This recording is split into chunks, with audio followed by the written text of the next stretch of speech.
For over 2,000 years, only two Sith existed at any given time. One master, one apprentice. This is the rule of two, and it's the reason the Sith survived when they should have been extinct. After the Battle of Ruusan, the Jedi believed the Sith were gone forever. Two figures remained hidden in the shadows, passing down their knowledge and growing stronger with each generation until they finally destroyed the Jedi Order and the Republic. I've gathered every Canon and Legends source to tell you this complete story, from Darth Bane's creation of the Rule of Two to the final confrontation in the throne room of the second Death Star. This is how the Sith survived in secret and nearly conquered the galaxy. Let's begin at Ruusan, the battle that should have ended them forever. In 1000 BBY, the Sith faced extinction. The new Sith Wars had raged for 1,000 years. Under Lord Khan, the Brotherhood of Darkness commanded 20,000 Sith Lords. Khan believed he had cracked the code that doomed every previous Sith empire: internal war. If all Sith were equal and shared power instead of competing, they would become unstoppable. He was wrong. By the seventh and final Battle of Ruusan, Khan's 20,000 Sith had been reduced to 100. In desperation, he unleashed an ancient weapon called a thought bomb, convinced it would destroy only the Jedi. Instead, it killed everyone. Every Force user within 5 kilometers, Jedi and Sith alike, fell, their souls condemned to eternal suffering. Only one Sith survived, Darth Bane, who planned the entire disaster. According to the novel Darth Bane: Path of Destruction, Bane had lied about what the weapon would do. He stayed far enough away to survive while the weak were eliminated. But surviving wasn't enough. He needed to rebuild the Sith in a way that would prevent them from destroying themselves again. The solution came from a ghost. Months before Ruusan, Bane had stumbled upon an ancient holocron on the planet Lehon. Darth Revan had created it 3,000 years earlier, and it held the answer. Revan's holographic form revealed the core problem. The dark side thrives on ambition and conflict, which wasn't a flaw but the very source of Sith power. Yet every Sith empire had collapsed from within, not from Jedi victory. The pattern repeated for thousands of years. When masters grew powerful, groups of weaker apprentices would team up to kill them. When multiple Dark Lords existed together, they betrayed each other. Each betrayal weakened the Order instead of strengthening it. Lord Khan tried to solve this by making all Sith equal. Equality went against everything the dark side represented. It removed the drive for individual power that made the Sith strong. The Brotherhood became weaker with each generation because power was spread across thousands of average followers. Revan offered a different solution: the Rule of Two. Only two Sith could exist at any time: a master holding absolute power, an apprentice desperate to take it. The system was simple yet brutal. A master would train a single apprentice over many years. The apprentice would serve, learn, and grow stronger. Eventually, the apprentice would kill the master and take their place. Then, that apprentice would become the new master and train their own apprentice. This created 3 advantages that the old Sith empires never had. First, all the dark side's strength would flow through only 2 people instead of being spread across thousands. Second, each generation had to surpass the previous one. The apprentice could only become a master by proving they were stronger.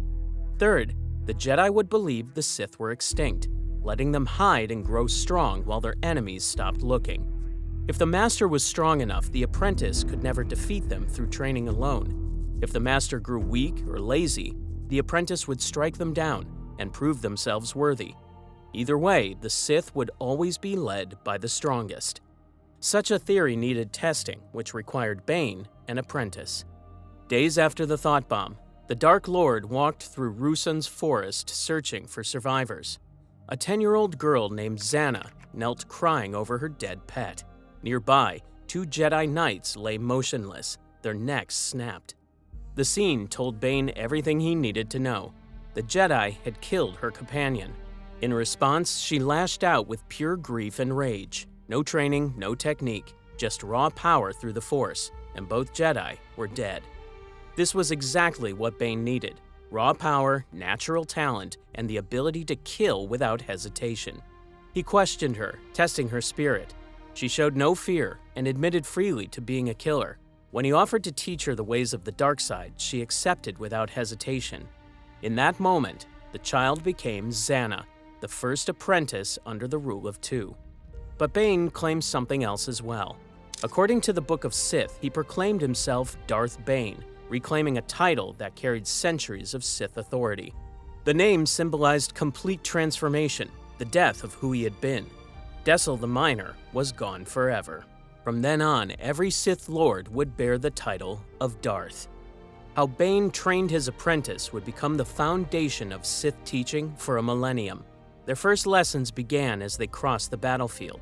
Bane moved quickly, and Zannah's short legs struggled to keep pace. She complained, but he refused to slow down. She needed to find a way to keep up on her own. Zannah protested that this was physically impossible, but Bane corrected her immediately. She was strong in the Force, just as she had been when she killed those Jedi. Now she needed to learn to control that power on purpose, not let it erupt in moments of desperation. Zannah admitted she didn't understand how she'd killed them. It just happened. Bane explained that nothing simply happens. She had channeled the Force through anger and hatred, emotions that fueled the dark side. She needed to access them by choice, not by accident. He turned and continued walking, warning that if she fell behind, he would leave her on Ruusan. Zannah tried to trip him with the Force, but Bane anticipated the attack and redirected the energy, knocking her to the ground. He was careful not to hurt her. He wanted her respect, not her fear. Once she stood, he explained the real lesson. A Sith must know when to unleash the dark side's fury and when to hold back. Patience could be just as powerful a weapon as rage, but only if anger remained under control. The child gathered the Force again, this time using it to refresh her exhausted body rather than lash out. She started running almost effortlessly now that she channeled the Force to boost her speed and stamina.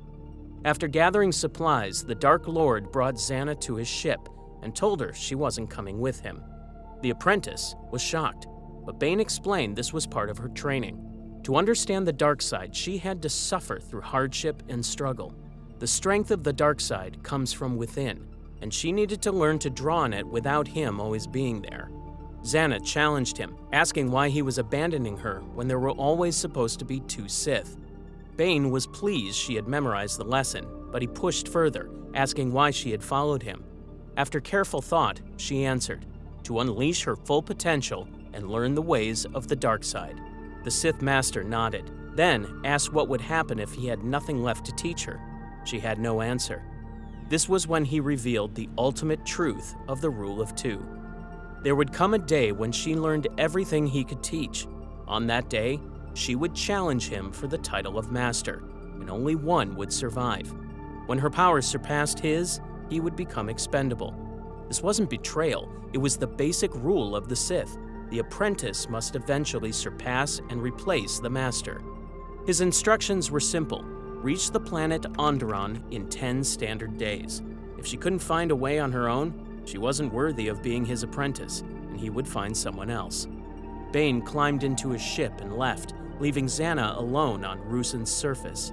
As he flew away, he sensed her anger building like a fire, and that brought a smile. Remarkably, Zannah survived. She found a transport shuttle, and when the crew tried to take her to the Jedi fleet instead of Onderon, she killed everyone on board and took control. 10 days later, she arrived, and her master was waiting. Over the next decade, Bane taught his apprentice far more than combat. The training that followed tested Zannah in ways she never expected. Her master believed the dark side showed itself through suffering, and he made sure she suffered often. One early lesson took place on Ambria itself, near the shores of Lake Nath. Bane told her to bring him a Neek alive and free to move, coming of his own free will. The small reptilian plant eaters were native to the planet. The task proved far harder than she imagined. The nervous creatures would run at her approach, disappearing into cracks in the rocks. She couldn't trap one because Bane's orders required it to come willingly. She tried drawing them out with food, but the wary creatures refused her offerings. She tried to control one's mind, as she'd seen Bane do with the Drexel, but the Neeks had been changed by Lake Nath's dark side energies, making them immune. Eventually, she realized she would have to tame one through pure patience. Each morning, she sat cross-legged at the cave entrance, practicing meditation for hours. For 3 days, she was completely alone. Then, on the 4th day, the Neeks began showing themselves, darting past well beyond reach. By the 2nd week, they would sit and stare from a few meters away. By the 3rd week, one curious youngling came close enough to touch. She began bringing food, letting bits sit in her open palm. The same bold Neek would approach with fear, slowly gathering courage to snatch the food before running away. Over time, she positioned herself farther from the cave each day. The Neek would search for her, moving beyond its home territory. Bit by bit, she drew it closer until one day it followed her all the way back to camp. The journey took 4 hours. When she arrived at nightfall, Bane was waiting by the cooking fire. The moment the Neek chirped up at her, Bane reached out with the Force and snapped its neck. He told her she had done well, then ordered her to toss it in the stew. She had learned 2 lessons that day. Patience was a weapon of the Sith, and emotional ties were deadly weaknesses.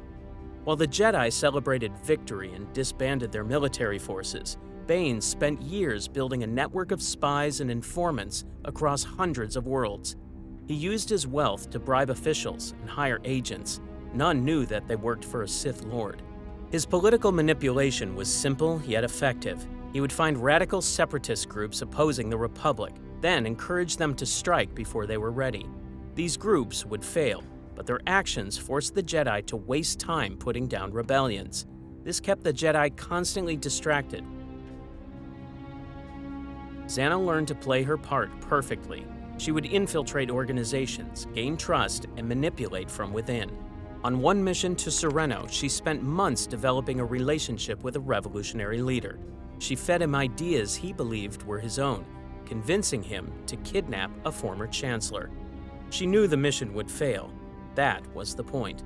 The kidnapping failed, the revolutionary was killed by the Jedi, and Sereno's noble houses cracked down hard on all separatist movements.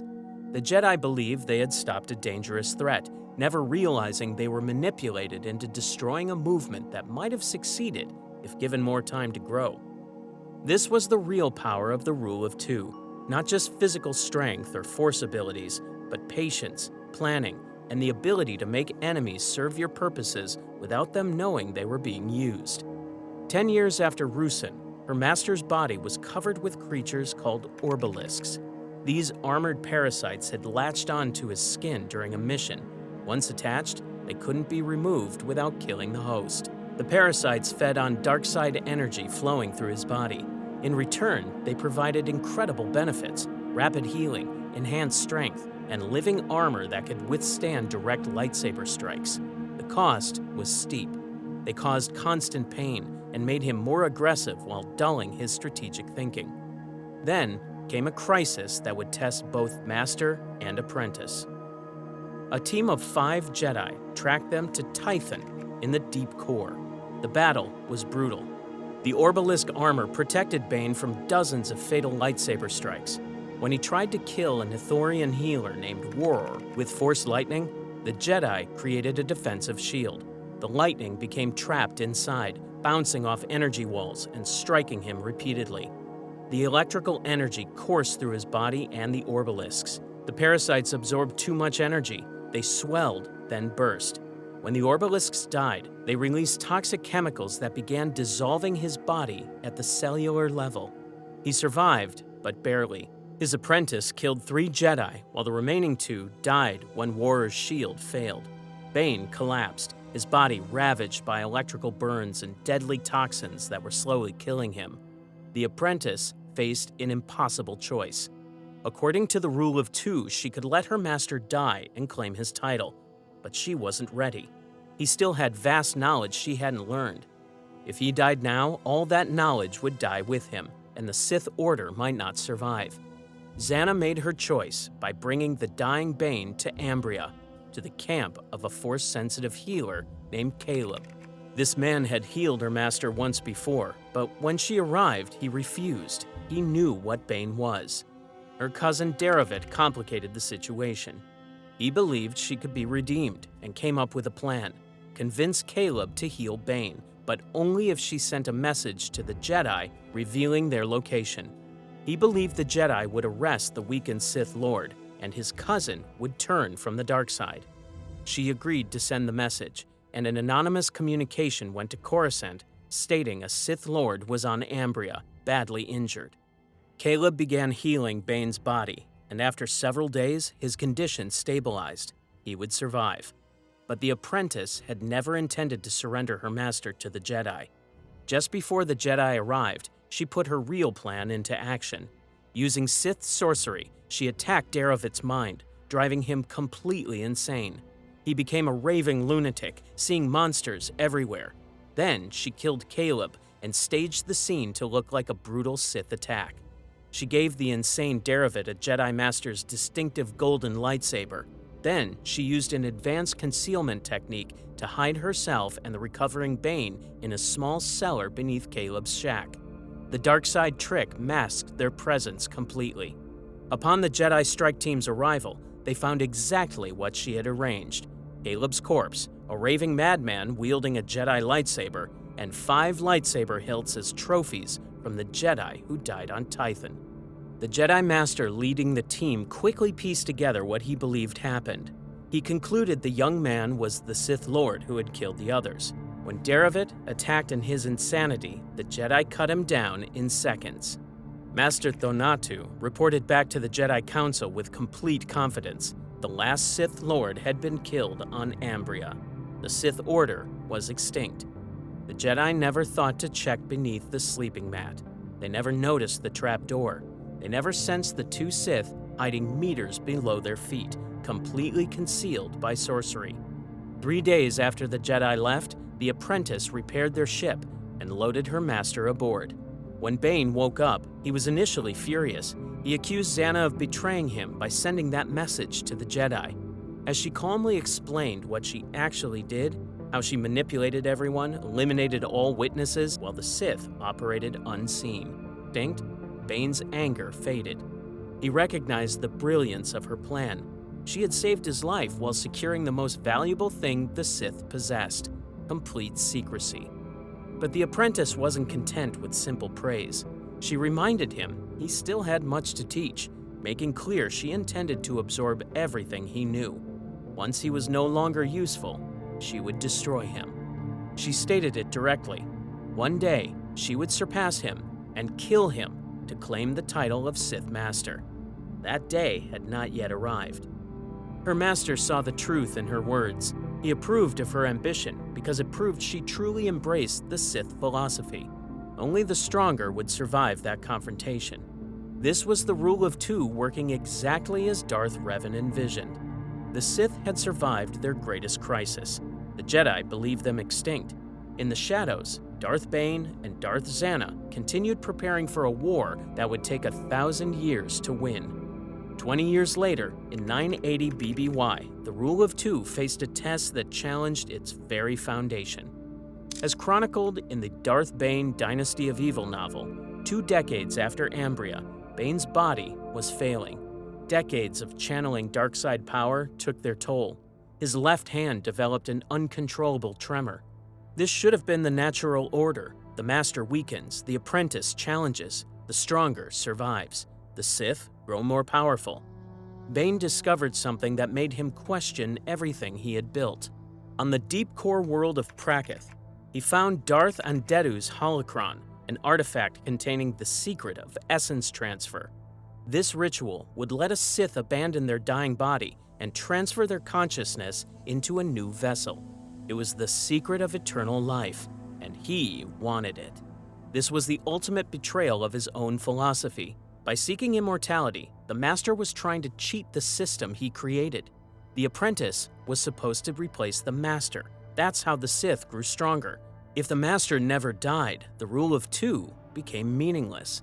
He sent Zannah to the mining world of Doan to investigate a Jedi's death. It was a convenient distraction. While she was occupied, he traveled to Plagueis and claimed the holocron. But someone on Doan had been waiting, a person with a personal grudge. Sarah was Caleb's daughter. 20 years earlier, she had witnessed her father's kindness and his murder. She blamed the man who brought darkness to her father's door. she had spent 20 years preparing for revenge. Sarah married into Doan's royal family, giving her access to resources most could never dream of. She hired an Iktachi assassin named the Huntress, a woman with a rare Force ability to see visions of the future and disrupt others' connection to the Force. The Huntress successfully captured Bane using a neurotoxin that paralyzed the body and made it impossible to use the Force. Sarah imprisoned him in the stone prison and tortured him, trying to make him admit he was wrong. His philosophy never changed. The weak are victims because of their own failures. The strong take what they want. Sarah didn't know she had become a pawn in something far larger. When Zannah discovered her master had been captured, she realized why he sent her away. She knew he went to Prakkith for Anderu's holocron, and the meaning was clear. He was trying to live forever, breaking the most important principle of the rule of two. This betrayal pushed her to finally do what she should have done years ago. She would challenge him. The Apprentice traveled to Doan with Set Hearth, a former Jedi who had fallen to the dark side. Set was particularly interested in Anderu's holocron and its promise of eternal life. Meanwhile, Sarah's bodyguard, Lucia, recognized the prisoner. 20 years earlier, before he was Darth Bane, he had been Sergeant Dessel, a Republic soldier who saved her life multiple times. She was torn between loyalty to Sarah and the debt she owed to her former commander. Lucia made a choice that would cost her everything. She secretly injected Bane with a stimulant that counteracted the sedative, knowing he would escape and probably kill Sarah. He broke free and killed over 10 guards during his brutal escape. He was still affected by the lingering substances and didn't have his lightsaber. The Huntress had taken it. Zannah arrived at the stone prison and sensed him inside. She entered alone, ready for their final confrontation.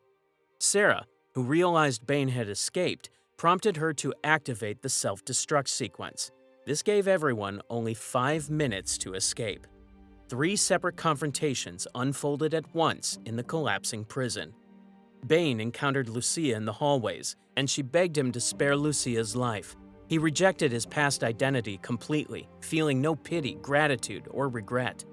As he gathered force power to kill his former colleague, Zannah attacked with a massive force wave.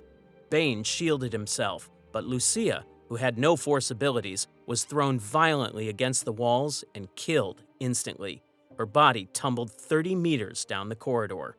In the prison hangar, Set Hearth fought the Huntress after stealing Anderu's holocron from an office safe.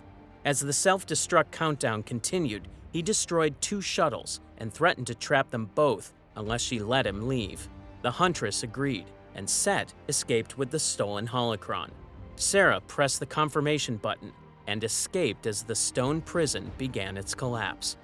On the other hand, Zannah confronted her master in the collapsing prison corridors. She had her double-bladed lightsaber, whereas Bane was completely unarmed and still affected by the substances. Despite this, he was still incredibly dangerous.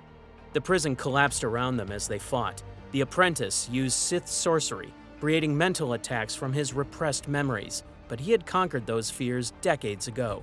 He channeled the terror into rage and destroyed the illusions.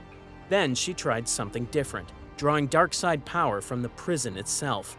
Wispy smoke rose from the floor and twisted into writhing tentacles several meters long. These weren't physical objects, but pure dark side energy.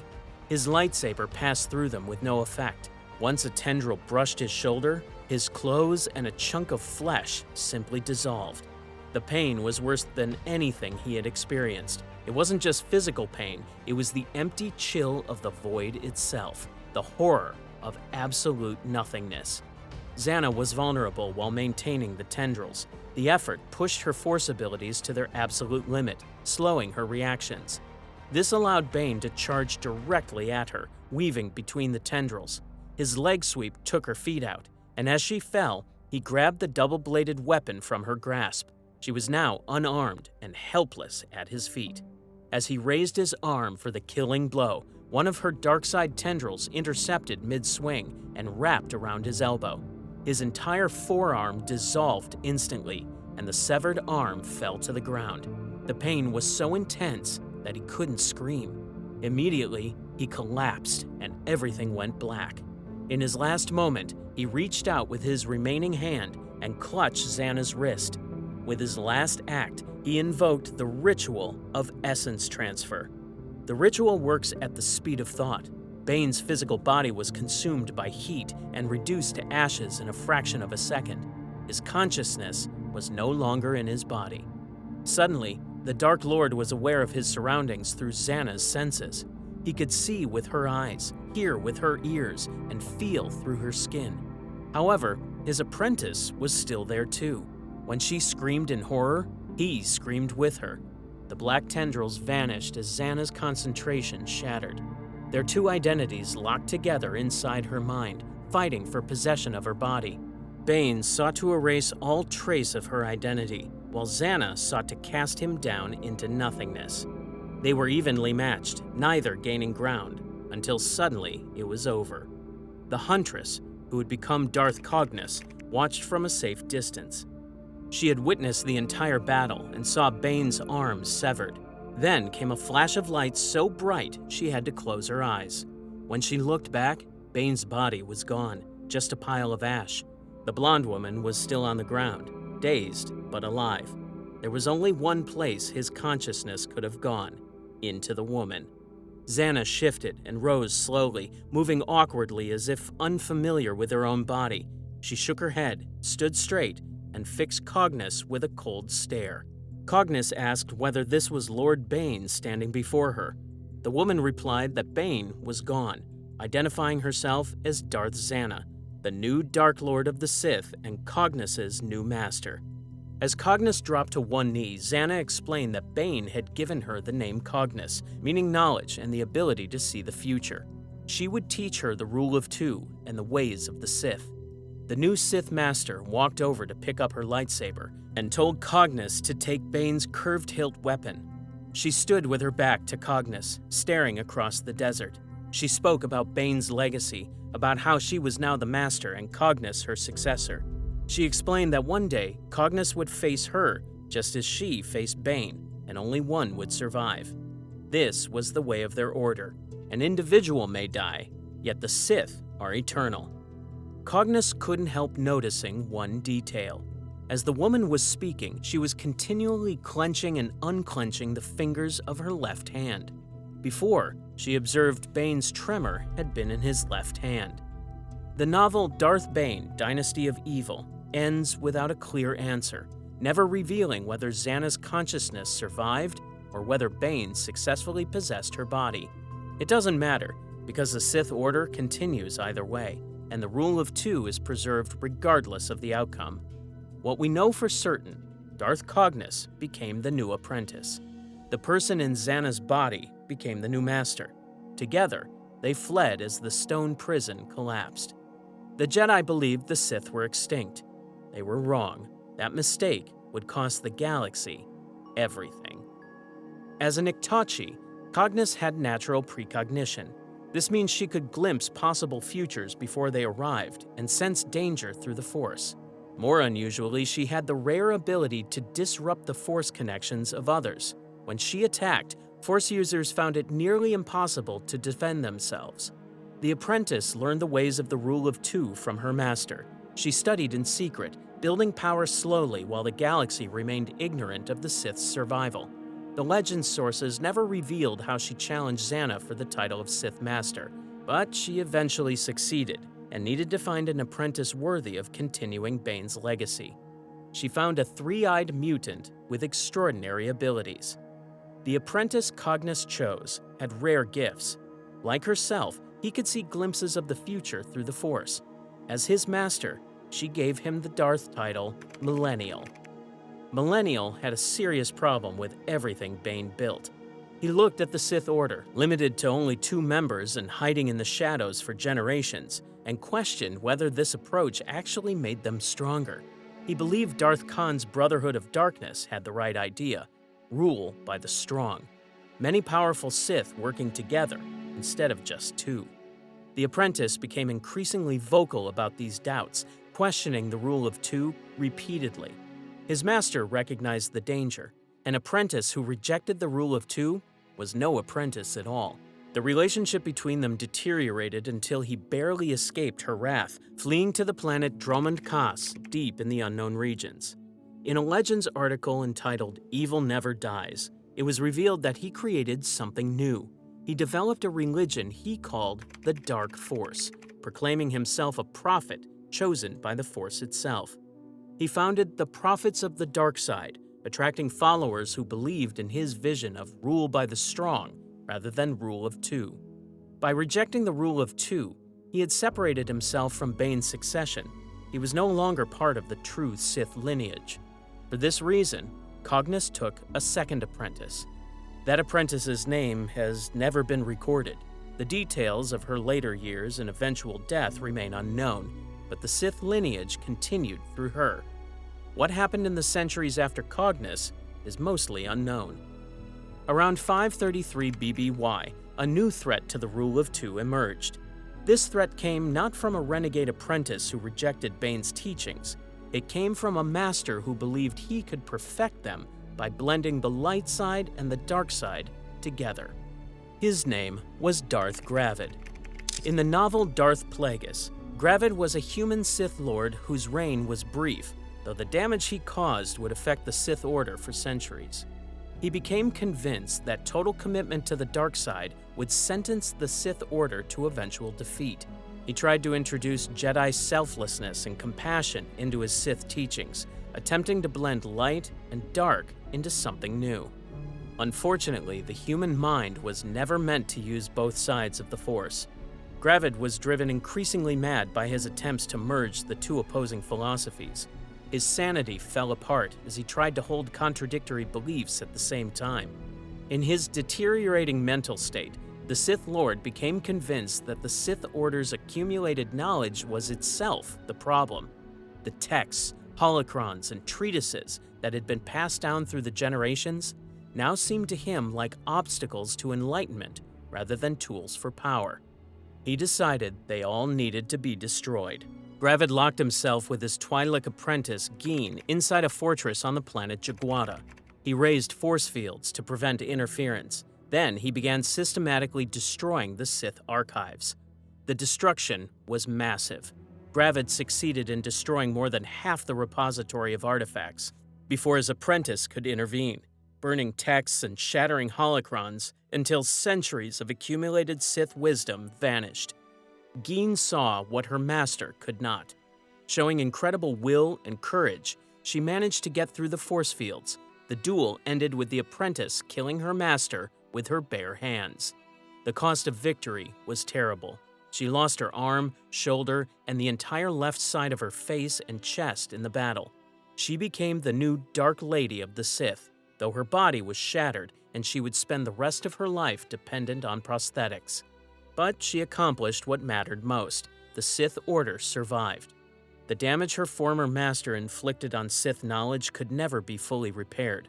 Crucial knowledge had been lost, and techniques and rituals that had been perfected over thousands of years existed now only as fragments, or not at all. This forced a major change in how the Sith preserved their teachings. With so many written records destroyed, future masters had to pass knowledge directly to their apprentices through training sessions that were never recorded. Oral tradition became a necessity rather than a choice. His actions set the Sith back countless years, and generations of Sith Lords after the Dark Lady would struggle to reconstruct what had been lost. Nevertheless, the rule of two itself endured.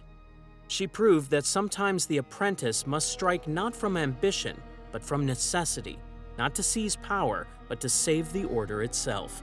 The centuries following Geen's reign are poorly documented. According to the Darth Plagueis novel, the Sith lineage from Bane continued through the generations that had included Cognus, Vectivus, Ramage, and Tenebris. Somewhere in those lost centuries lived Darth Vectivus. According to the Complete Encyclopedia, he once served as director of mining operations when he made an unusual discovery. On an asteroid under his supervision, he found the ancient remains of a Minoc-like species that had lived on dark-side energy. A Minoc is a silicon-based parasite that lives in space and feeds on energy.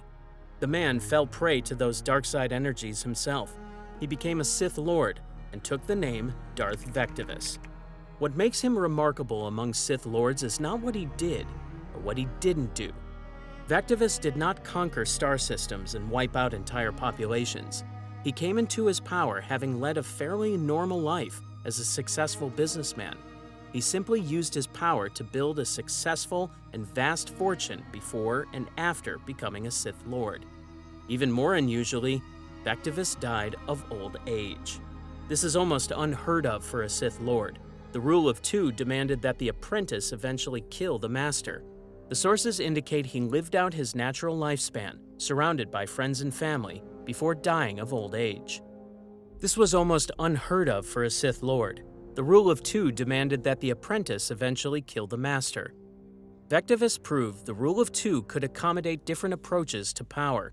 Not every Sith Lord needed to be a conqueror or destroyer. Some could operate through business, wealth, and influence while still advancing the Sith's ultimate goals. Later in the timeline came another Sith scientist. As shown in Coruscant Knights 3, Patterns of Force, Darth Ramage was identified as a Sith scientist whose specialty was research into Force-enhancing substances and experimental Force techniques. The Sith Lord created a holocron containing instructions about scientific applications of the Force. Based on sources, he was an exceptionally skilled and particularly ruthless Sith. His work centered on the destructive use of power and was steeped in darkness. Ramage's research focused on several areas, including experiments in the manipulation of time. He theorized that time manipulation would require a network of powerful minds working together. For dark-side practitioners, fear, trust, and ambition made cooperation impossible. The rule of two, limiting the Sith to only 2 members, made his ultimate goal impossible to achieve. The sources are clear about Ramage's methods. His evil was beyond measure. The Sith Lord's knowledge about time manipulation came at the expense of hundreds, perhaps even thousands, of Cephalon lives and minds. Cephalons are a species with unique mental abilities. He tortured and killed hundreds or possibly thousands of sentient beings to steal their abilities for his research. Ramage's holocron reflected his evil nature. It was sealed with blood. Opening it required the blood of a sentient being, most likely a Force user. The amount needed would be significant enough to cripple the person providing it. Only someone willing to commit a dark act could access his knowledge. Ramage's reputation survived for approximately 1,000 years. Even centuries later, he was remembered as one of the most brilliant Sith scientists in history. He represented the scientific and experimental branch of Sith philosophy. Where earlier Sith Lords like Bane and Zannah focused on combat and sorcery, Ramage treated the Force itself as a phenomenon to be studied and manipulated through scientific method. The lineage would continue through Ramage to eventually reach Darth Tenebris, a Bith whose species was legendary for intellectual ability. Between 167 and 124 BBY, an unnamed Twi'lek Sith Lord trained a Bith scientist named Ruusan Gnome. This master accomplished something that would reshape the coming decades. For the first time in more than 800 years since the Battle of Ruusan, he opened a small rend in the fabric of the Force, allowing the dark side to be felt by the Jedi Order once again. Whether this was intentional provocation or accidental exposure, the sources do not say. It marked a turning point. The Sith were no longer completely invisible to their enemies. Eventually, the apprentice killed his master and claimed the title for himself. The Bith scientist became Darth Tenebris. As a member of the Bith species, he brought unique advantages to the Sith Order.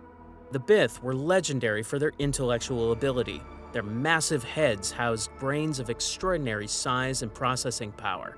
Where other species thought in straight lines, the Bith mind worked in vast computational networks, calculating probability streams and future outcomes with startling precision. He took this natural gift and weaponized it for the dark side. Tenebris became a Sith physicist who approached the Force not as mystical energy, but as a natural phenomenon to be studied, measured, and predicted. Through years of analysis and meditation, he developed the ability to see potential futures. However, this gift came with a price. The more he studied the future, the more he became convinced of something terrible. According to the Legends source, the Tenebris Way short story, his analysis showed him the inevitable end of the Banite Sith and rule of two. His calculations indicated the coming of a shadow so vast it would darken the galaxy entirely, marking the end for both Jedi and Sith as the universe had known them. Though the exact nature of this great shadow remained unclear, his calculations detailed the rise of what would become known as the One Sith. A single Sith Lord would arise of such power that he would have no need of any apprentice nor fear of the Jedi. A tempting prospect, with only a single problem. Tenebris was not to be that Sith Lord. His own death was clearly shown in the numbers. It was entirely inevitable, and it would come decades before the rise of the Shadow. Tenebris realized it might be possible for the numbers to be deceived. The key lay in an obscure legend referenced in the Journal of the Wills about a hero who was to be born of pure force. After 3 years devoted to exploring all possible interpretations, Tenebris determined such a birth was indeed possible. With proper execution, this chosen one might have a midichlorian count as high as 15,000, perhaps even more. Midichlorians are microscopic life forms that live inside cells and allow beings to use the Force. By using subtle variation of the ancient Sith essence transfer technique, he could ensure his own consciousness would be present at the creation of this being. At the moment of creation, he would seize it and become it. With this single stroke, decades after his body's death, he would become the most powerful Force user in the history of the galaxy. It was all there in the numbers. He could not possibly fail. First, he needed the right apprentice, one with very specific skills surrounding the direct perception and manipulation of midichlorian activity. His search led him to the ice world of Megiddo. On Megiddo, a moon administrator named Kar Damask supervised mining operations for the intergalactic banking clan. Moons are tall, thin humanoids known for their financial skills. Kar was an unrecognized genius with latent Force abilities. Years passed before Tenebris found a lower caste moon female whom he recruited as a disciple. She wasn't strong enough to be an apprentice, but she was strong enough to serve his purpose. Her task was to romance Kar Damask and bear a child, one whom Tenebris and Bith Science predicted would be born strong in the Force. In due course, she gave birth to a son they named Hago. Darth Tenebris had planned every moment of this. For years, Hago's mother monitored every detail of the boy's development, recording everything and encouraging him to share even his most secret thoughts. The boy was not yet 5 years old when he began to sense he was somehow different. Not only smarter than his playmates, but able to manipulate them as well. He learned to read intentions and body language with supernatural skill. As his abilities increased, other children became playthings rather than playmates. One afternoon, a moon youngster pushed past Hago to reach a staircase. Hago grabbed his peer by the upper arm and made a simple suggestion. If the other boy was in such a rush to get downstairs, then he should jump out the window. Locking glances, Hago repeated the suggestion, and the victim took it to heart. Many questions were asked after the youngling's broken body was discovered in the courtyard. Hago kept the truth from everyone except his mother. She told him he had a gift that must remain secret. No one held him responsible for the playmate's death. Soon after, the steady stream of playmates began to dry up, and his father began to grow distant. On several occasions, his father met with Jedi Knights who came in search of Anakin crystals. Anakin crystals are special crystals used in lightsabers. Hago had perfected his ability to mask his powers. He sensed in a Jedi a kind of power similar to his own, though clearly at cross purposes. From early on, he knew he could never be one of them. Even more puzzling was when he came to sense a power closer to his own in a Bith visitor named Rugus Gnome. Gnome was a starship engineer who arrived in a luminous vessel of his own design. Before long, Hago began to suspect his mother was the reason for Gnome's frequent visits. During one of Gnome's visits, Hago was summoned to his father's office. Kar said that Hago was of their blood, though they could no longer raise him as their son. With a nod toward Gnome, Kar explained that in truth, he belonged to their visitor. A decade later, Hego would learn the full truth. While Karr had done his best to keep his Force abilities to himself, Tenebris had identified him as a suitable genetic source. His parents safeguarded the secret until his power began to reveal itself. Then, a deal was made. Hego would be given up in exchange for Karr Damask's lifelong dream of being accepted into the upper level of the intergalactic banking clan. 5 years later, Karr was recalled to Munilist to become director of the Treasury branch, and Hego's mother vanished, never to be seen again. Soon enough, his apprenticeship to Sith Lord Darth Tenebris began. In addition to being widely respected as a savant engineer, Rugus Gnome headed a shadowy organization that had gathered intelligence on dealings of nearly every criminal, smuggler, and pirate in the galaxy. With young Hego pretending to be Gnome's accountant, the two Sith traveled widely, facilitating chaos whenever possible. Tenebris taught his apprentice the core philosophy. The Sith were the unseen opposition, a phantom menace. Where Sith once wore armor, now they wore cloaks. The Force worked through them all the more powerfully in their invisibility. As the Master explained it, the Jedi had emerged strong from the war 1,000 years earlier, while Darth Bane and later Sith Lords had labored at a disadvantage. Eventually, it was decided that the Sith should hide in plain sight, amassing wealth and knowledge, securing contacts and alliances with groups that would one day form the basis of galaxy-wide opposition to the Republic and Jedi Order. The rift that Tenebris's Twi'lek master had opened in the fabric of the Force had been felt by the Jedi. Already the Order was beginning to show signs of caution and laziness. The Republic, too, was similarly undermined by encouraging corruption in the Senate and lawlessness in the Outer Rim. This was the path Tenebris laid out for his apprentice. Over the decades, a deep disagreement grew between the master and the student. Tenebris approached the Force as how a Bith scientist approaches any natural phenomenon, through observation, measurement, and prediction. He believed that with sufficient data and processing power, the Force's will could be predicted and therefore controlled. The Bith had developed sophisticated algorithms that could forecast political events, economic trends, and even individual decisions. He fed these calculations into advanced computers he had designed himself, machines that could process millions of variables to generate probability maps of possible futures. According to Tenebris's calculations, the Jedi Order would gradually weaken over the coming centuries through internal corruption and complacency. The Republic would slowly rot from within as Senate corruption increased and public faith in government declined. The Sith needed only to accelerate these natural processes through careful manipulation. He envisioned a future where the Jedi simply faded away, their numbers dwindling as Force-sensitive children were never identified, their political influence eroding as the Senate grew tired of their interference. No grand battle would be necessary, no dramatic confrontation, just patient scientific application of pressure at calculated points until the entire structure collapsed. On the other hand, his Moon apprentice found this approach flawed. The young banker argued that Tenebris's equations treated sentient beings as predictable variables when they were anything but predictable. The Force itself, he insisted, was not a mathematical constant, yet a living entity that responded to will and emotion in ways no computer could calculate.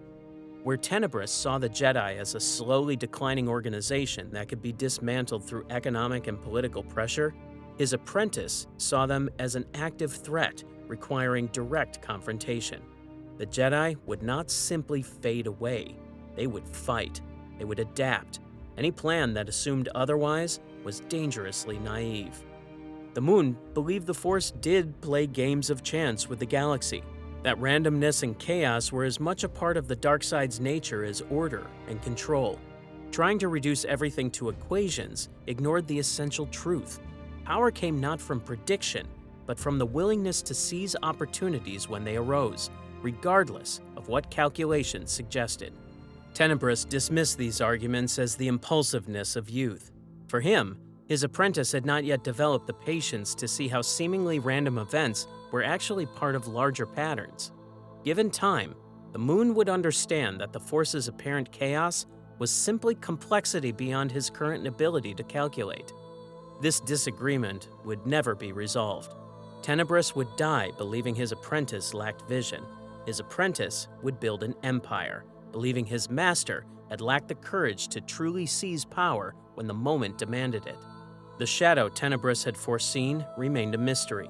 He believed this shadow was the one Sith, a single being so powerful that the rule of two would become useless. His plan to manipulate the Force into creating a chosen one was his attempt to become that shadow himself. What the Sith Lord never considered was that his mathematical models contained a critical mistake. He assumed the shadow would serve the dark side. He never calculated the possibility that the Force might create its own chosen one who would bring balance not by empowering the Sith, but by destroying them entirely. Tenebris, despite his mathematical brilliance and strategic mind, had made a choice that could have destroyed the entire philosophy Darth Bane created. He trained two apprentices at the same time. The second apprentice was a Bith like Tenebris himself. His name was Venomous, and his master gave him the Darth title in secret. The Sith Lord trained him in parallel to his Moon apprentice, keeping the two carefully separated. Tenebris's reasoning was coldly logical. Through his precognition, he had glimpsed his own death, struck down by his Moon apprentice in what should have been a routine mission. Rather than accept his fate, Tenebris decided to prepare a backup plan. Venomous became his secret insurance. His plan revealed a deep misunderstanding of what made Bane's philosophy effective. Bane hadn't created the rule of two merely to limit numbers. He designed it to force evolution through life or death pressure. By training two apprentices, Tenebris eliminated that pressure entirely. Tenebris's distraction over this decision would cost him everything. On Baldemnik in 67 BBY, Tenebris and his Moon apprentice traveled to the planet on a mission to survey cortosis deposits. Cortosis is a rare metal that can resist lightsabers. Deep within a cavern, the two Sith worked with a mining probe. The probe had been sabotaged. Deep in the cave system, the probe detected a pocket of lethane gas, highly flammable. The probe's hammering would ignite an explosion. When ordered to stop, the probe refused to respond. Both Sith attempted to stop the probe with Force lightning, though the cortosis ore created too much resistance. As a result, Tenebris ordered an immediate retreat. For the first time in their long partnership, the Moon apprentice saw his master afraid. They flew up the tunnel toward the grotto where their ship waited. 10 meters ahead, Tenebris ducked under a rough outcropping, but his haste brought him upright too quickly. His left shoulder hit the rough rock, shredding part of his suit. Even injured, when his apprentice offered to lead, Tenebris's wounded pride made him refuse. At a fork in the tunnel, he took a wrong turn. They were approaching the grotto when the gas pocket exploded. The blast wave caught them as they entered the cavity. Deep in the tunnel behind them came a muffled but ground-heaving detonation. A rolling fireball surged toward them as they entered the grotto. Tenebris whirled to face the tunnel, somehow managed to remain on his feet, and created a force shield that met the fireball and contained it. The apprentice was hurled face first to the ground. He lifted his head in time to see the underside of a domed ceiling begin shedding enormous slabs of rock, and directly below the plummeting slabs was their starship. He scrambled to his feet, arms lifted, holding the rocks in midair with the force. Tenebris swung around to help, but behind him the fireball's final flames burst from the tunnel mouth and struck his back, forcing him deeper into the grotto. The cave continued to shake. Cracks spread like a web from the opening overhead, triggering collapses throughout the grotto. Now, the master was positioned beneath the fall. In that instant, the apprentice perceived the danger Tenebris had foreseen earlier, his death at his apprentice's hands. While his master was busy holding up the slabs threatening to crush their ship, the Moon quickly changed focus. He aimed his raised hands at the plummeting slabs above the Bith and brought them down with a downward motion of both arms, so quickly and with so much momentum that Tenebris was buried almost before he realized what hit him. His success in bringing the ceiling down on his master proved the Bith had grown slow and expendable. He then raced to Tenebris' side, removing both respirators. The Bith's single lung had been pierced, and blood gurgled in his throat. Tenebris managed to say that his apprentice should stop and save his strength. The moon held the Bith's pained gaze and stated that he did all that he could. The Sith Lord explained that his apprentice was fated to bring the Sith plan to completion. It falls to him to bring the Jedi Order to its knees. At long last, the mantle is given. Suddenly, the dying Bith fell silent. His apprentice sensed his mind replaying recent events, calculating odds, reaching conclusions. In that moment, Tenebris's black eyes shone with yellow light as his free hand clutched at the ring collar of his apprentice's suit. At last, he learned the truth. His apprentice had sabotaged the mining probe.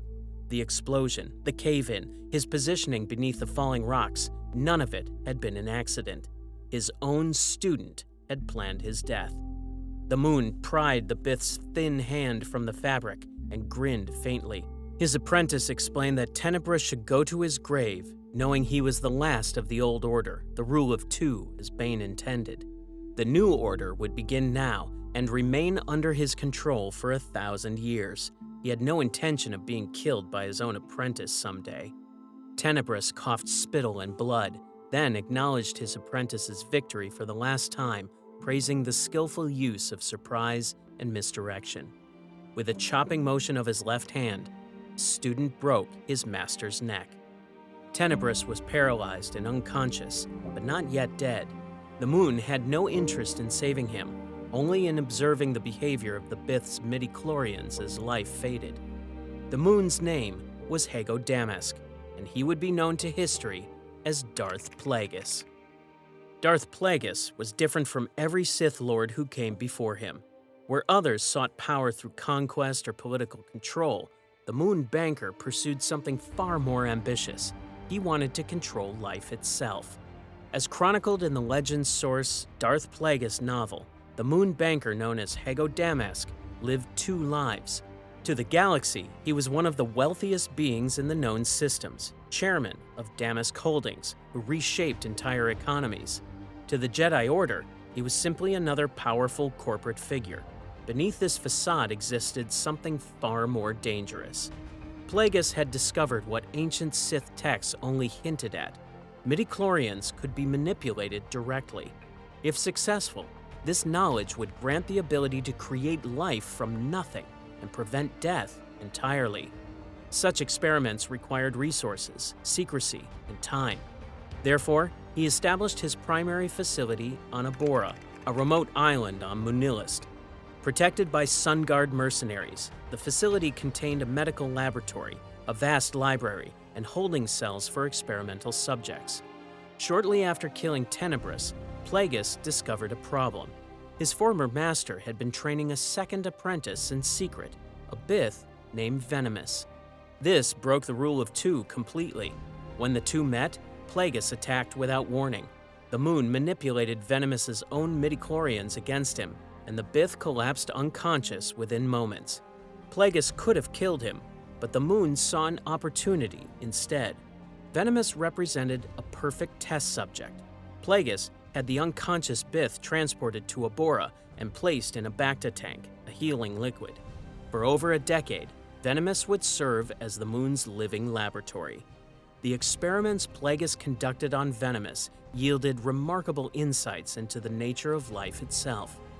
Through direct midichlorian manipulation, Plagueis discovered he could command these tiny organisms to speed up healing far beyond normal rates. He learned to control cellular repair at will. Most importantly, he found that with enough focus and force power, he could slow or even stop aging completely. The Bith floating in the Bacta tank became living proof that Plagueis' theories worked. Venomous should have died dozens of times from the experiments performed on his body. Plagueis would cause serious injuries, then use midichlorian manipulation to heal them. He would slow Venomous's heart nearly to a stop and then restart it, cause organ failure, and then reverse it. Each experiment pushed the limits of what the Force could do through direct biological control. Throughout his experiment, Plagueis learned remarkable knowledge. midichlorians responded to commands issued through the Force. With the right technique, a Force user could extend their own life forever by constantly renewing their cells at the midichlorian level. Death from aging could be prevented completely, and even injuries that were fatal could be healed in moments. Still, this groundbreaking knowledge came at a terrible cost to Venomous. The test subject remained unconscious permanently, his body a tool for Plagueis' ambitions. For over 11 years, he existed in this state, neither truly alive nor dead, kept going only by the Sith's experiments and the Bacta tank's life support systems. Alongside this, Plagueis conducted experiments in Force conception. He attempted to create life through midichlorian manipulation without biological parents. The Moon would focus his will on samples of living tissue, trying to cause pregnancies through the Force alone. Some experiments showed promising results where cells would divide and early development would begin. These weren't natural processes, but life created through pure manipulation of midichlorians. Behind these initial successes, the Force resisted these efforts. Plagueis began noticing a pattern. Every action created a reaction. When he pushed too hard, the Force itself seemed to push back. Experiments that should have worked would fail for no clear reason. Tissue samples that showed life would suddenly die, and equipment would break at critical moments. This led to an important realization. The Force kept a balance between light and dark. As long as the Jedi existed and held on to the light side, the Force would resist any attempt to tip the balance too far toward darkness. Therefore, the Jedi had to be destroyed, not through direct fighting, but through careful manipulation over decades. The facility on Ambria represented the peak of centuries of Sith planning. Unlike the Sith Lords before him who focused on politics and combat, Plagueis treated the dark side like a science to be studied and controlled. The vast library contained texts and holocrons recovered from across the galaxy, many predating the Rule of Two. The medical laboratory held equipment designed specifically for Force experiments. The holding cells contained other Force-sensitive beings besides Venomous, though none proved as useful as the Bith. When Sidious finally saw the Ambria facility years later, he grasped the true scope of his master's ambitions. This wasn't simply a Sith Lord training an apprentice, but a scientist attempting to unlock the deepest secrets of life and death itself. The Force conception experiments, the midichlorian manipulation, the endless testing on Venomous, all of it was part of Plagueis' grand design to achieve immortality and reshape reality according to Sith will. The experiments also revealed why the Rule of Two had been necessary. Such work required absolute secrecy and decades of uninterrupted research. An army of Sith could never maintain the required discipline. Only two beings, Master and Apprentice, working in perfect coordination, could accomplish what Plagueis envisioned. For 1,000 years, the Sith had been working in secret.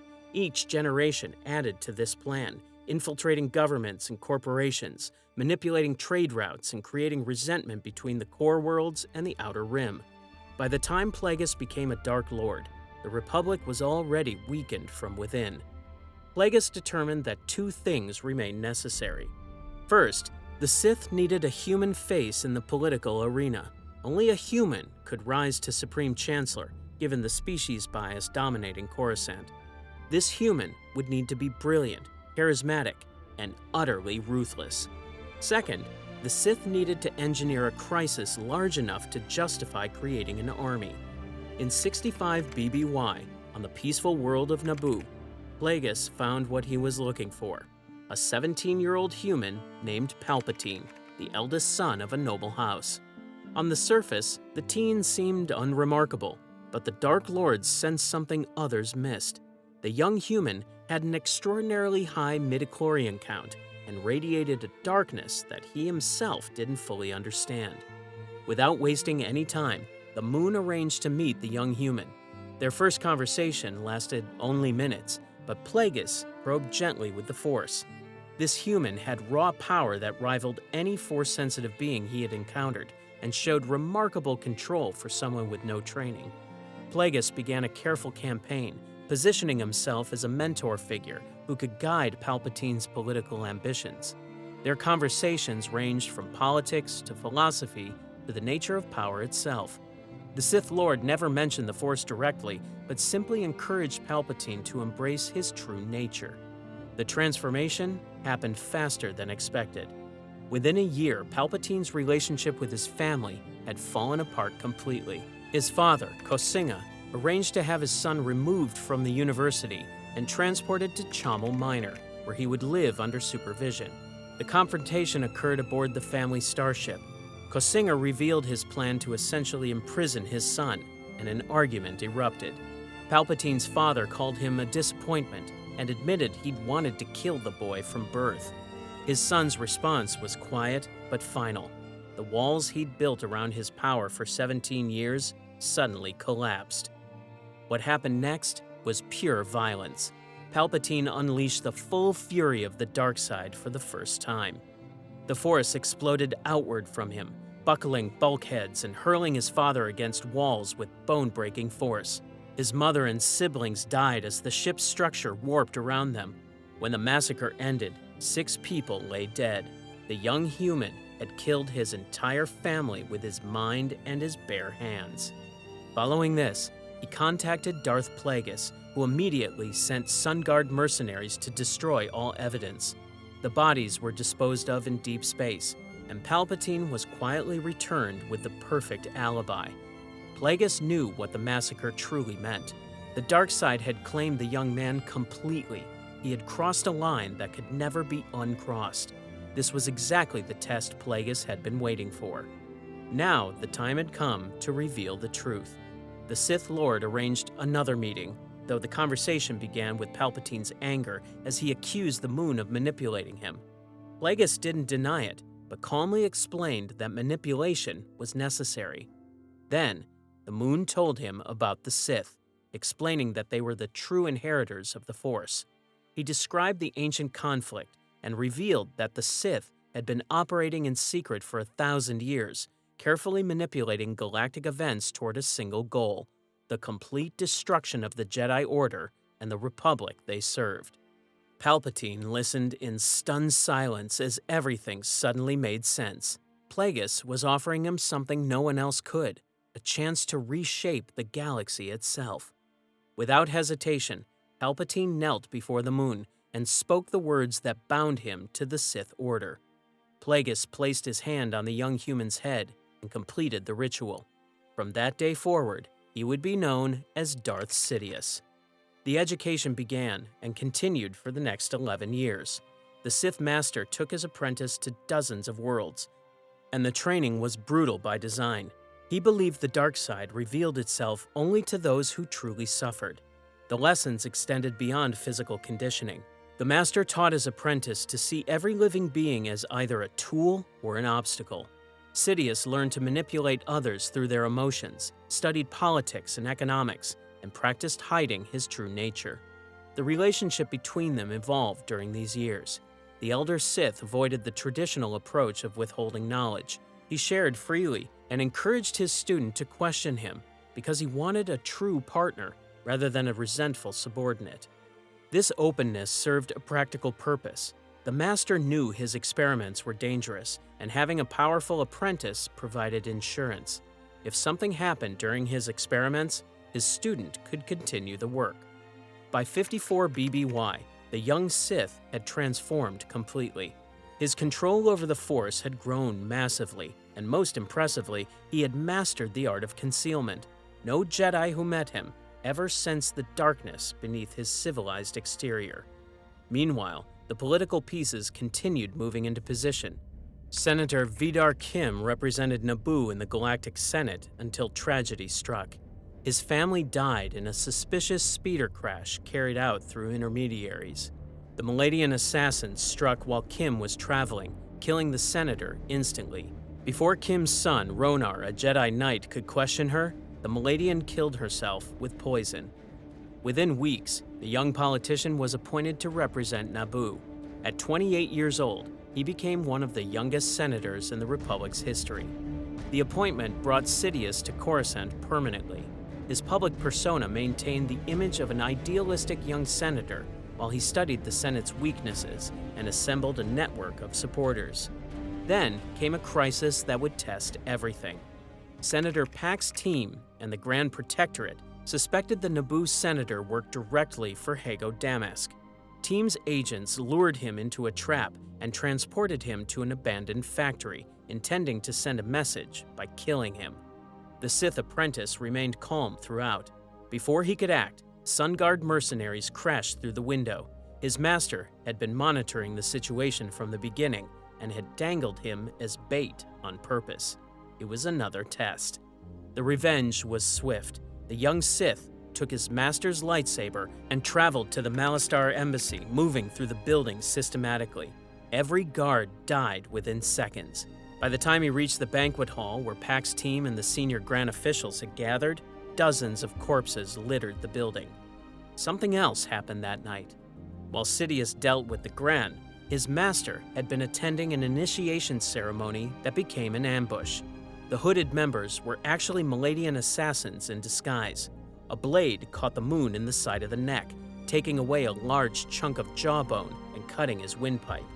What followed showed his true power. Despite his terrible injuries, he launched himself to his feet and unleashed the full fury of the dark side. When he tried to summon Force Lightning, his second heart, Moons have two, failed from the strain. He rallied again, but his arms and shoulders were slashed, and he was moments from being overwhelmed when Sidious burst into the room with his aide.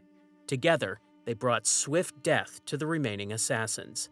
The Sith Master survived, but was permanently changed. The injuries to his throat and jaw never healed properly, and he would wear a breathing mask for the rest of his life. More importantly, the attack had shaken his confidence. He finally saw the truth. The Force was pushing back. All his experiments in midichlorian manipulation had crossed boundaries the Force wouldn't allow. The Maladians were merely the tool. This led to new understanding. The Force kept a balance between light and dark. As the Jedi grew more passive, the dark side grew stronger in response. The reverse was also true. If the Sith pushed too hard, the Force would engineer circumstances to restore balance. The solution was patience and precision. They had to wait for moments when the light side faltered, and only then could they act without fear of consequences. 1 month after the attacks, the Elder Sith summoned his apprentice to Manilist and took him to the island facility on Abora. What the young Sith found there exceeded anything he'd imagined. The facility radiated dark side energy like a beacon, with a vast library of texts and holocrons, a medical laboratory, cages containing experimental creatures, and a corridor lined with cells holding Force-sensitive beings. At the center of it all was Venomous. The Bith floated in a towering Bacta tank, kept in a permanent coma. He'd been the Master's primary test subject for over 11 years. The Moon finally explained his ultimate goal. He told his apprentice about the experiments in Force conception, about his success in creating life through midichlorian manipulation without biological parents, about pregnancies achieved through the Force alone. He also explained the consequences. The Force had resisted these efforts violently, and he now knew that controlling life and death required winning the Force's cooperation. That was why the Jedi had to be destroyed. As long as the Order existed and kept its hold on the light side, the Force would resist any attempt to tip the balance. The Jedi weren't just political obstacles, but barriers preventing the Sith from achieving true mastery. The plan going forward was clear. The Master would continue his research while healing. Sand Hill would be taught to control the intergalactic banking clan, essential for financing the coming war.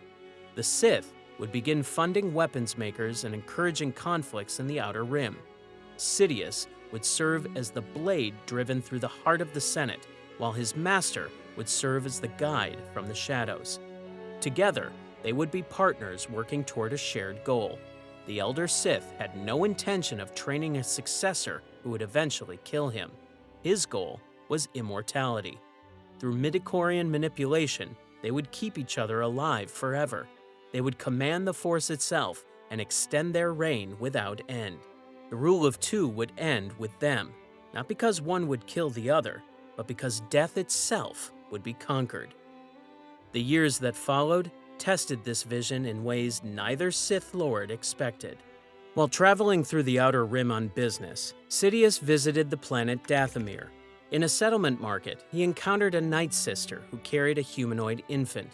The child was a male Zabrak, his hairless head covered with small horns, his body tattooed in red and black patterns. The woman explained she had birthed twins and wanted to save one from the clutches of the Night Sisters. The infant was strong in the Force. Sidious accepted the child, learning his name was Maul before the woman disappeared into the crowd. When Sidious reported the discovery to his master, the moon saw potential. The infant could be trained as an assassin, not an apprentice or someone who could aspire to become a true Sith Lord, but simply a disposable tool for tasks too dangerous to risk their own exposure. Maul was to be hardened to pain from infancy and raised to be fierce, yet utterly loyal. For the next 20 years, Sidious shaped the infant into the perfect killer. According to the Darth Plagueis novel, Maul survived dangerous missions, endured starvation, and faced assassin droids in combat. By age 10, he was fighting in gladiatorial matches on Orsis in battles to the death that left scars across his body. By 12, he was champion. The abandoned Lineage building on Coruscant became his home and training center, while Sidious molded him into an assassin with one purpose: to serve his master and destroy the Jedi. Sidious gave him the title of Darth not for surviving these trials, but for his obedience and loyalty.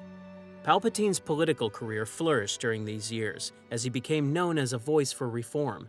Behind closed doors, he assembled a network of supporters: Sate Passage, Kinman Doriana, Wilhuff Tarkin, and Sly Moore. Each served a specific purpose. The Trade Federation grew more aggressive under Sith manipulation. Newt Gunray rose to become Viceroy, guided by suggestions from a mysterious figure who called himself Darth Sidious. For the first time in 1,000 years, a Sith Lord had identified himself by title to someone outside the Order. Supreme Chancellor Valorum struggled to maintain order as the galaxy descended into chaos.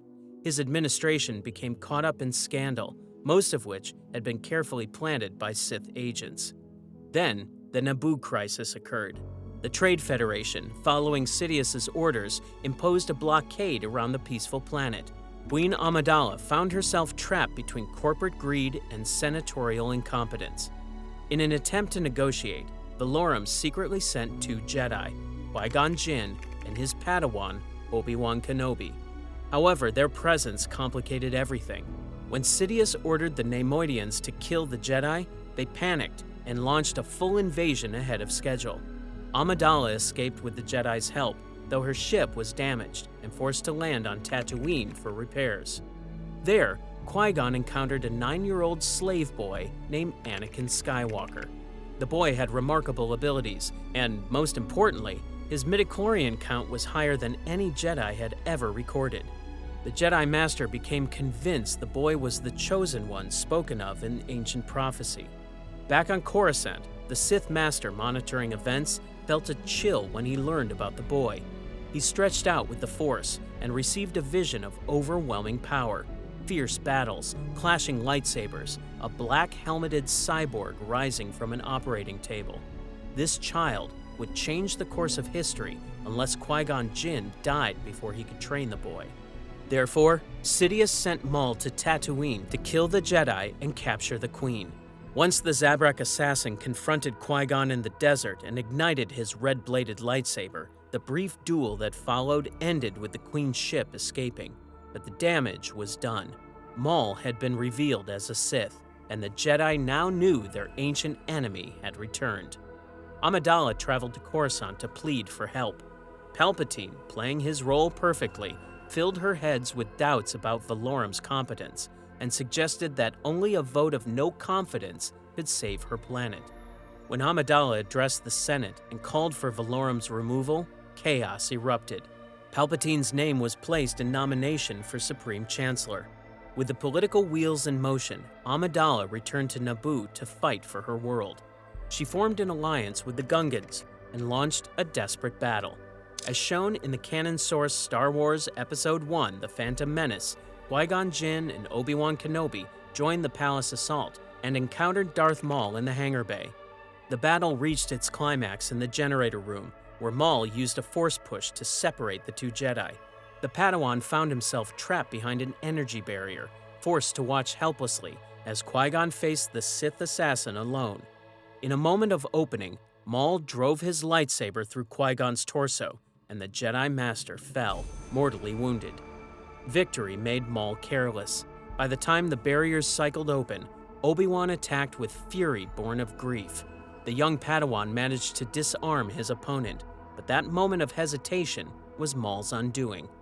Obi-Wan used the Force to summon Qui-Gon's fallen lightsaber, and as the blade ignited, he cut Maul in half at the waist, causing his body to fall into the shaft in 2 pieces. 20 years of training had ended in a single moment of overconfidence. Sidious felt the death through the Force from thousands of light years away. The same day that Naboo celebrated its victory, Senator Palpatine was elected Supreme Chancellor of the Galactic Republic. With Supreme Court judges presiding, he took the oath of office atop the Senate podium. In his inaugural address, he pledged to return the Republic to its former glory. The assembled senators applauded enthusiastically, none realizing they had just elected the dark side itself to lead them. That evening, the newly elected Chancellor visited Hago Damask's penthouse to celebrate. The 2 Sith Lords had won. Against all odds, they had achieved what seemed impossible. A Sith apprentice now controlled the Republic. They drank expensive wine and discussed the future.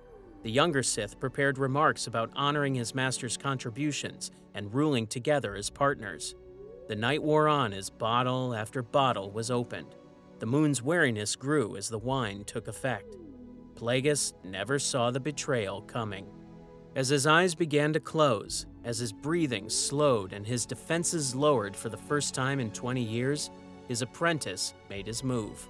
Crackling blue lightning erupted from Sidious's fingertips. The Force attack grounded itself on the moon's breathing device, and his eyes snapped open in shock. He gathered the Force around him, then stopped. He simply gazed at his student with an expression of surprise and perhaps challenge. The apprentice unleashed another wave of lightning. As his master struggled for breath, he spoke, explaining that he had never intended to share power. Everything had been manipulated from the beginning. The partnership had been an illusion maintained for one purpose only, to extract all of the Elder Sith's knowledge and then discard him. The betrayal was complete. The younger Sith mocked his dying master with a litany of complaints, explaining that no true Sith could ever care about another. The rule of 2 demanded this outcome. The moon had been a fool to think that things could be different. As his master's body convulsed, Sidious made clear he had won because he was the better Sith, more patient, more cunning, more ruthless. The elder Sith slid to the floor and died. His decades of work on achieving immortality meant nothing in the end. Darth Plagueis the Wise had failed to realize that wisdom alone was not enough. Power demanded constant vigilance, and trust was a weakness. Sidious had finally claimed his victory. He stood at the window, looking out over Coruscant as dawn broke.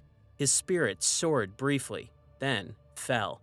Something was shading his sense of triumph, a vague awareness of a power greater than himself. Outside, the summits of the tallest buildings were gilded by the first rays of daylight. A new day was dawning for him, for the Sith, and for the galaxy. The official story would be simple. Ego Damask had died from a malfunction in his breathing apparatus. No autopsy would be performed. Senator Palpatine would gain even greater sympathy, his joy at being elected diminished by the sudden death of a powerful ally. The Supreme Chancellor traveled to Naboo for Queen Amidala's victory celebration as his first official duty. He stood among Yoda, Mace Windu, and other Jedi Masters at Qui-Gon Jinn's funeral, watching the Jedi Master's body reduced to ash. He knew it was just the first casualty in a war that had not yet begun, a war in which 10,000 Jedi would follow Qui-Gon to the grave. The larger concern was Anakin Skywalker. This 9-year-old child was unlike anything the galaxy had ever seen, something dangerous, something the Force itself might have created. The Dark Lord knew what needed to be done. The boy was too young to be trained in Sith arts right away, but he was the perfect age to bond with a father figure, someone who would listen to all his troubles and coax him slowly toward the dark side over years of careful manipulation. Palpatine would let the Jedi train his future apprentice. He would let Obi-Wan instruct Anakin in the ways of the Force. He would let the boy grow bitter as his mother aged in slavery, as the galaxy deteriorated around him, and as his fellow Jedi fell to endless conflicts that the Sith Lord himself would orchestrate. Several weeks later, the Chancellor invited Obi-Wan Kenobi and the young Padawan Anakin Skywalker to his office. The conversation was brief and formal as he studied the boy carefully, looking for signs of the power he knew existed within. When Anakin mentioned growing up on Tatooine, Obi-Wan corrected him right away. Jedi were trained to live in the moment. The Supreme Chancellor noted the tension between master and apprentice with satisfaction. As the two Jedi left, he made a private promise. He would follow Anakin Skywalker's career with great interest and position himself as a mentor and friend. When the time was right, when the galaxy was consumed by war, he would reveal the truth, that the democracy they served was already dead, and that Anakin Skywalker would become Darth Vader, enforcer of Sith rule. For now, on that victory celebration on Naboo, as fireworks lit the sky and crowds cheered, Palpatine smiled. He had achieved what seemed impossible. To the Jedi, he was a politician. To the Senate, he was a reformer. To the galaxy, he was hope. Only he knew the truth, that the Republic's salvation was actually its doom, that democracy had been replaced by tyranny, and that the Sith had finally, after 1,000 years of planning, achieved their revenge. But the Force had its own plans. For all of the Moon's experiments in creating life, for all his attempts to bend the midichlorians to his will, the Force had responded. A boy with no father, born on a desert slave world at the edge of civilized space. A child whose midichlorian count shattered every recorded measurement. This 9-year-old boy wasn't just another Force-sensitive child. He was the Force's answer to a millennium of Sith manipulation. The Dark Lord believed he had won. He believed he controlled the galaxy's destiny. He was right about everything except one thing. The Force maintains its own balance. Standing in the Supreme Chancellor's office that day was the instrument through which balance would eventually be restored.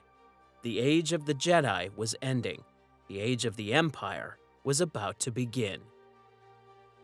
In 32 BBY, after murdering Darth Plagueis, Palpatine became the sole Sith Master. According to the ancient Rule of Two, he now needed an apprentice to continue the lineage Bane had established 1,000 years earlier. The Dark Lord already had one in mind. Count Dooku had left the Jedi Order a decade earlier. Based on the information from the canon source Dooku, Jedi Lost, in 42 BBY, the disillusioned Jedi contacted Master Yoda through holocom to inform him of his decision. Count Rammel of Sereno had died during the Abyssin invasion, and the former Jedi felt responsible for rebuilding his homeworld as heir to the House of Sereno. He told Yoda the Republic was changing, pointing to how the Senate refused to help Sereno against the Abyssin, yet would eagerly assist in processing the planet's newly discovered resources. The Jedi had become enforcers for a corrupt system rather than servants of the Force. Yoda accepted his departure with sadness, but allowed him to keep his lightsaber. The Count told his companions to inform Rael and Qui-Gon Jinn, his former Padawans, that the Force would be with them always. What Dooku didn't know was that Sidious had been manipulating him long before he left the Order. Years earlier, while still a Jedi, the Count had traveled to the dark side world of Asusto with 2 other Jedi. The planet was a nexus point saturated with dark side energy. An insectoid cult called the Presagers of Hecate captured the 3 Jedi and subjected them to a ritual meant to reveal all possible futures. Dooku was overwhelmed by visions that showed him glimpses of wars, battles across thousands of worlds, and clone soldiers executing Jedi. Among these visions, he heard a voice identifying itself as Darth Sidious. The voice said he had chosen him as his apprentice. The Count saw himself responding and calling this figure Master. He saw force lightning crackling from his own hands and a woman with bone-white skin who would one day serve him. The visions showed the Sith returned, just as they showed the Jedi potentially becoming conquerors themselves. When the visions ended, the Count's hands were surrounded by crackling force lightning. He had unleashed it instinctively, killing the Presagers. His Jedi companions told him this was not his doing, but the dark side using him as a tool.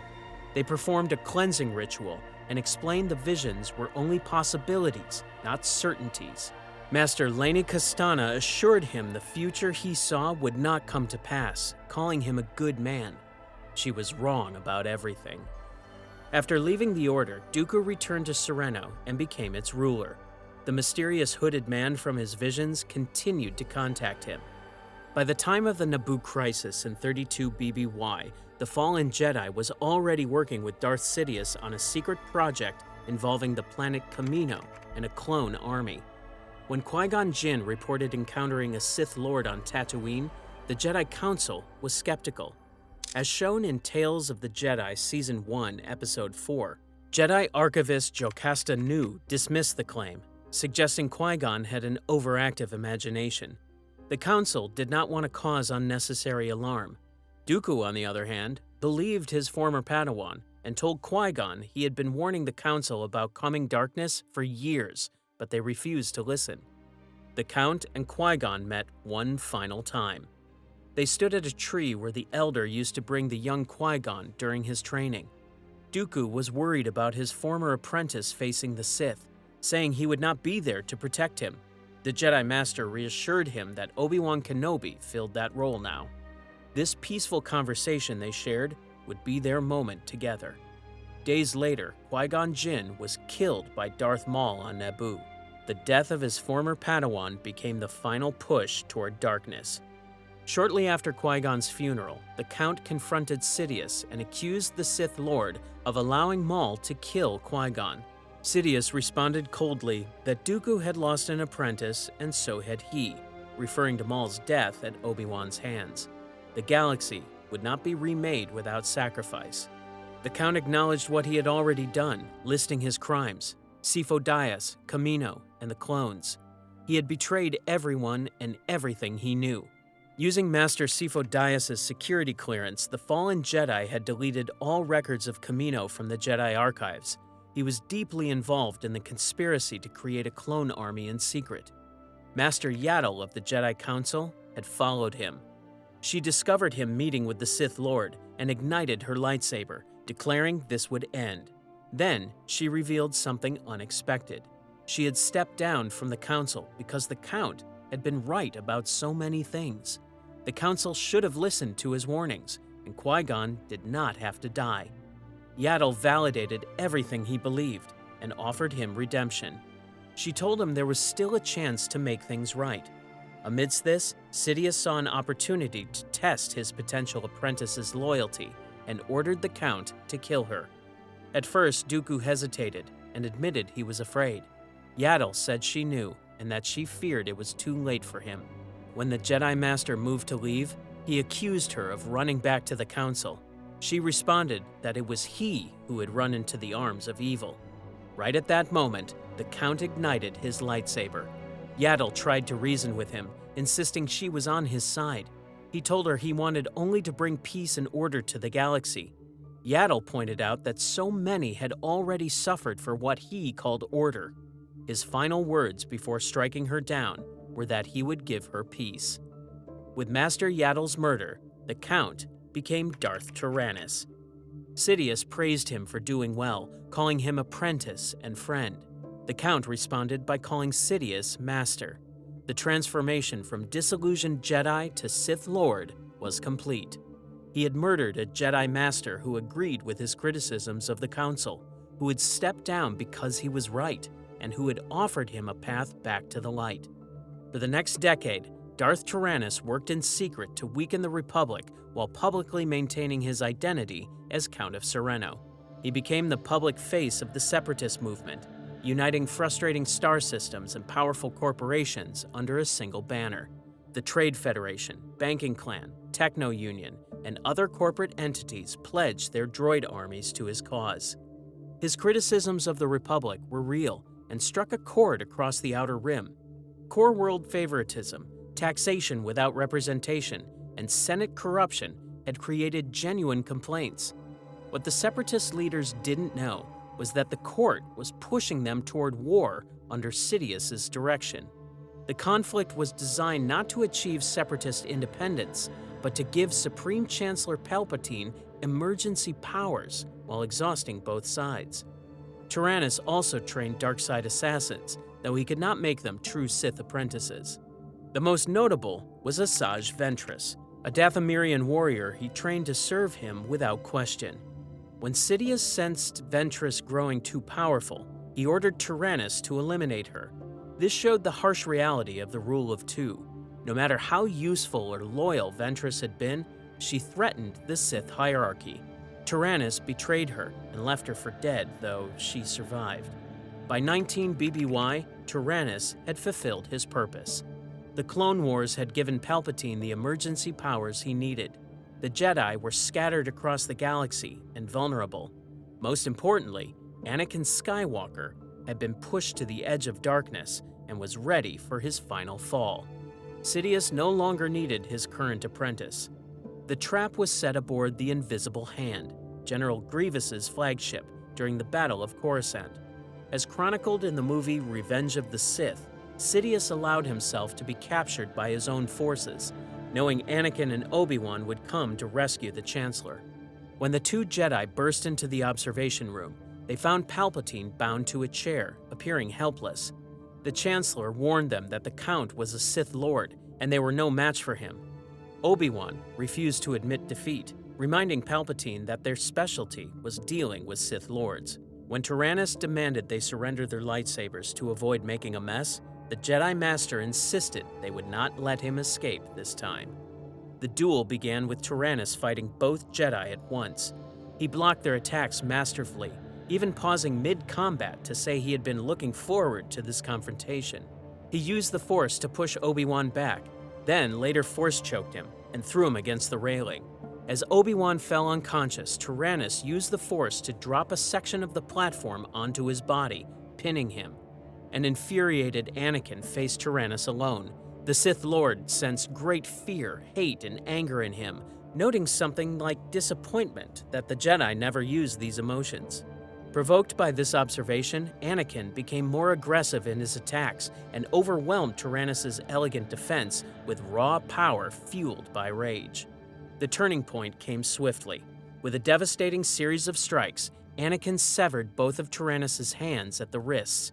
The Count's lightsaber flew through the air. Effortlessly, the Jedi caught it and crossed both blades at Tyrannus' neck as the Sith Lord knelt helplessly. Palpatine's response was immediate and enthusiastic. He congratulated Anakin repeatedly, urging him to kill the Sith Lord now. Tyrannus looked up at his master as he started to realize that he was nothing but a pawn for his plans. Anakin hesitated, believing he should not do this. However, Palpatine remained firm, simply commanding him to do it. In the end, the Chancellor's orders forced Anakin to execute the defenseless prisoner. Afterward, Anakin expressed regret. He said Tyrannus had been an unarmed prisoner and that killing him was not the Jedi way. Palpatine dismissed these concerns by pointing out that Tyrannus had cut off Anakin's arm years earlier on Geonosis, and revenge was natural. He reminded Anakin of what happened to his mother and the Sand People.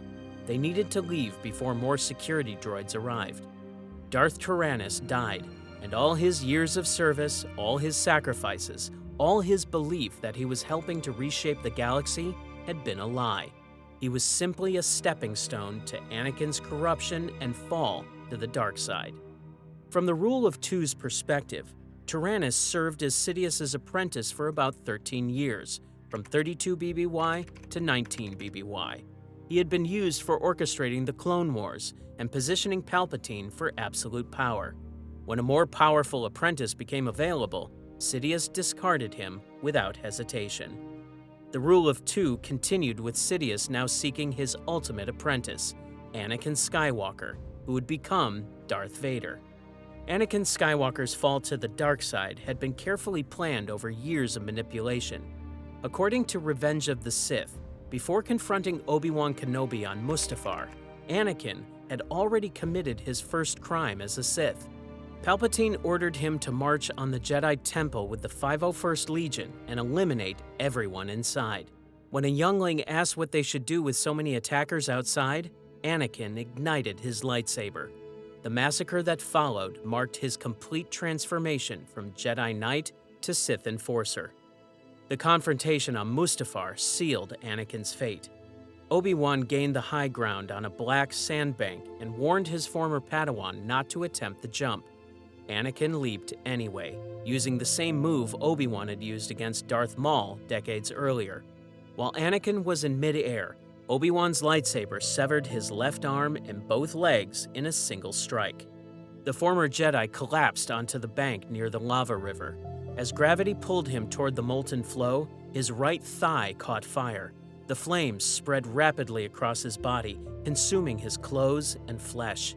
Within moments, he was fully engulfed, his face scorched beyond recognition, his hair burned away completely. Obi-Wan stood over him, grief-stricken, and spoke his final words to the man who had been his brother. He reminded Anakin that he had been the chosen one, destined to destroy the Sith and bring balance to the Force. Then, he took Anakin's lightsaber and left, unable to bring himself to end his former apprentice's suffering. Palpatine arrived to find Anakin barely alive. His remaining hand clung desperately to the soil as consciousness faded. The Emperor ordered stormtroopers to bring a medical capsule right away. Anakin was transported to the Grand Republic Medical Facility on Coruscant, where surgical droids began the extensive reconstruction. They replaced his severed limbs with cybernetic prosthetics and encased his ruined body in black armor equipped with a life support system. The process was agonizing. Anakin remained conscious throughout as the droids attached his new legs, then his armor, and finally, the helmet that would conceal his disfigured face. When the helmet locked into place and the breathing apparatus activated, Darth Vader took his first mechanical breath. The table raised him to a standing position. Palpatine asked if he could hear him. Vader's first words in the armor were an acknowledgement of his new master. Then, he asked about Padme, desperately wanting to know if she was safe. Palpatine delivered the final psychological blow. He told Vader that it seemed, in his anger, he had killed her himself. Vader's response was immediate anguish. He insisted that he could not have done it, that he had felt she was alive. However, Palpatine's words had shattered what remained of Anakin Skywalker's spirit. Vader used the Force to break free from his restraints and crush the medical equipment throughout the room. His scream of denial echoed through the facility. Palpatine smiled, knowing he had broken the man completely and secured absolute control over his new apprentice. According to the canon novel Lords of the Sith, the relationship between Darth Sidious and Darth Vader represented both the Rule of Two's ultimate perfection and its fatal corruption. For nearly 2 decades, they maintained Bane's ancient tradition, one master embodying power, one apprentice craving it. Yet their dynamic broke the Rule of Two's core principle from the beginning. Traditional Sith apprentices spent years plotting to overthrow their masters, driven by ambition and hunger for power. Vader served because he had nothing else left. The guilt of his crimes crushed him more effectively than any chains. He had slaughtered younglings, choked Padme, and betrayed everything he once believed. The cybernetic suit kept him alive, but it also kept him dependent. Sidious designed it intentionally to cause constant low-level pain that Vader could channel into dark-side power while creating permanent physical dependency. 5 years into their partnership, in 14 BBY, the mission to Ryloth revealed the toxic reality of their relationship. When traveling to the planet, the Emperor sensed Vader's thoughts turning toward violence. He asked if his apprentice was pondering the nature of strength. Vader responded that he had been thinking of the lessons about the relationship of a Sith master to his apprentice. The Emperor referred to Vader as his friend, but he understood the purpose. His master used a term he might use with a peer to emphasize that master and apprentice were not, in fact, peers. The Emperor pressed further, demanding his apprentice share his thoughts. Vader dropped to one knee and bowed his head in submission. He told his master that he perceived strength all around him. Sidious was pleased with this answer. During their mission, rebels attacked their ship. As the shuttle made an emergency landing on Ryloth's surface, memories flooded Vader's mind. He remembered floating in an escape pod over this same planet during the Clone Wars. The memory of Ahsoka Tano surfaced. He had called her Snips. Seeing Ryloth's surface brought more memories rushing back. Anakin, Mace Windu, Plo Koon, Fire, Mustafar, Obi-Wan. Then came the name he rarely allowed himself to think, Padme. The Sith Lord tried to burn away the memories with anger, but the remnants clung to his consciousness. His rage slipped from his control, causing him to squeeze the control stick so hard it cracked. His breathing grew rapid and labored as the shuttle descended. The landing was disastrous. 4 royal guards lay dead in the rear compartment, casualties of his distracted mind. Sidious's criticism came swiftly when they emerged from the crashed shuttle. That landing had been far beneath his apprentice's abilities. When pressed, Vader admitted the truth. He had been thinking about the past, his old life. The Emperor's response was direct. Dwelling on the past was a weakness. Then, the Sith Master showed exactly what he meant. A wounded royal guard lay groaning on the ground. Sidious ordered another guard to kill his injured comrade. The killing happened instantly, without question. The Emperor explained coldly that stupidity, like nostalgia, was weakness. He could not accept weakness in those close to him. Vader activated his lightsaber. While it sizzled, his master stared without expression into his face. The moment hung between them with deadly tension. Instead of attacking, the armored Sith used the blade to cut through the bulkhead door. He understood the message perfectly. Later, the apprentice asked directly if his master was testing him. Sidious's answer was chilling. They were always being tested. Tests made them stronger, and strength was power, and power was the point. They must pass all tests or die trying. Deep in Ryloth's forests, they faced swarms of deadly lilac creatures. The two Sith fought together with perfect coordination. They moved back to back, protecting each other. The armored warrior blasted lilacs apart with the Force. The Emperor unleashed waves of energy that threw creatures against walls. Within moments, mountains of lilac corpses surrounded them. During the battle against the Lilac Queen, a dangerous thought crossed Vader's mind. His master dead, himself ruling the Empire. However, he crushed the thought instantly and leaped down to save Sidious. After the battle ended, the Emperor asked if his apprentice had considered letting him die. Vader admitted he had, but he clarified that only for a moment. Surprisingly, his master approved of his answer. Sidious then explained his meaning. When the Queen died, the creatures had struggled without her. With the head removed, the body perishes. Many things work that way, including relationships. Without the Emperor, Vader could not exist. The warning was clear. His apprentice depended entirely on him for survival. The mission's final test came during a meditation session. The Emperor asked what his apprentice had seen in his visions. Vader described deaths and faces from his past, the events that led him to this moment. As Sidious listened, his anger started to grow, and he made a direct accusation. He asked if Vader had been a traitor to the Jedi, to Padme, to Obi-Wan, to everyone he loved.